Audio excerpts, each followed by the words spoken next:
to India and rise to one of the leading figures in India's asset management community and a regular commentator on investment matters.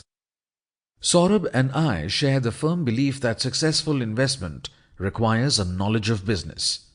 This sounds obvious, and yet it does not seem to be obvious to most people who manage their own money or other people's.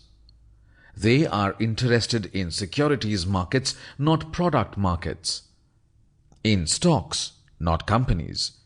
They are fixated on the idea that businesses should make the numbers, but wiser investors are fixated on the idea that businesses should make goods and services that people will want to buy and want to go on buying for years to come. The dichotomy was well expressed for me in an exchange with a well-regarded London fund manager as we tried to persuade him to take an interest in business strategy. "I don't care about competitive advantage," he said. "I just want to know which stocks are going to go up." I knew that I would not want to trust any money to his management or want any of my friends or encourage any funds I advise to do so. I knew that I would not want to trust any money to his management or want any of my friends or encourage any funds I advise to do so. Marcellus is founded on the principle that to understand the stock, you must first understand the company.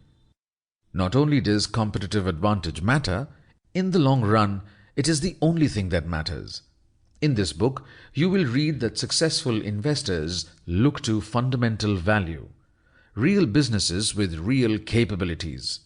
As I write this, I am bombarded with invitations to buy meme stocks, baseball cards, cryptocurrencies, and non-fungible tokens.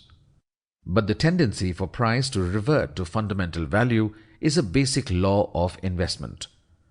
And it is a core tenet of coffee can investing. As Warren Buffett puts it, if you aren't willing to hold it for 10 years, do not hold it even for 10 minutes. Long-run stock returns are asymmetric. A small number of stocks account for a high proportion of overall market returns. Appreciation of the underlying economics of the business gives you the best, indeed the only, chance of holding these outstanding stocks. No one said successful investment was easy. But this book will lead you carefully through the underlying principles. You will learn to see through deceptive accounting. You will not learn how to time the market, but you will learn that even if you were able to do it by some prescience no one else has yet achieved, the returns from market timing are far less than the returns from effective stock picking. You will learn the nature of competitive advantage and how to identify sources of competitive advantage that are appropriable and sustainable. To invest well, you must understand these things, or entrust your funds to someone who does, like Marcellus. I hope this book will encourage many people to take control of their own wealth management. And if for you that is a leap too far, as it is for many people, this book will certainly enable you to ask the right questions of your financial advisor. Sir John K., London, 4th June 2021. Introduction. Test cricket and investing, a classic analogy.